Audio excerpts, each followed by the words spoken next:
We will be Disaster talking about preparedness. so that we can Philippines is protect one of our the most Nasa location vulnerable kung saan countries in the world. nandun po yung ating tinatawag na Pacific Ring of We Fire. have mitigation, preparedness, response, and recovery. Ang disaster po and hazard is a different So parts. it's not really about donation, it's about strategy kung paano tayo makakatulong. the inclusions of their insurance or what they're getting. They're just getting it for the sake of having an insurance. Lead ready.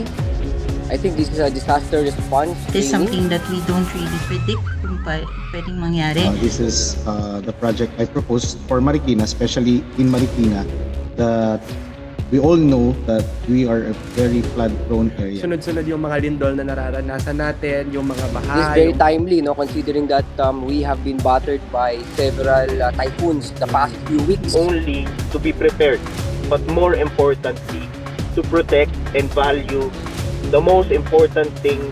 Philippines is already one of the most exposed in terms of natural hazard. Nagbibigay ng tulong sa bawat relocation site. So marami pa pong organization all over the Philippines. Sinasanay kayo kung ano ang dapat ninyong gawin when at times na magkakaroon ng incident. And also, this is your testing. So kailangan capable tayo sa lahat ng mga gagawin na yan.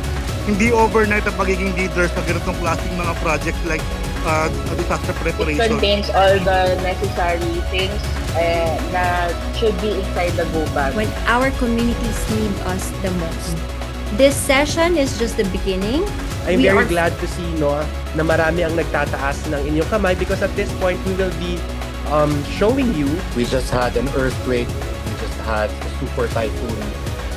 Cebu province had more than 200 deaths. Again, as we move forward, may we always stay safe, may we always be ready, and may we always be leading with. Kaya nga alam nyo ito, titigilan na natin ang paggamit ng pag-activate ng open kaagapay. Anong i-activate nyo? Sabihin, pag di na-activate, walang open kaagapay na nangyayari. This is JCI.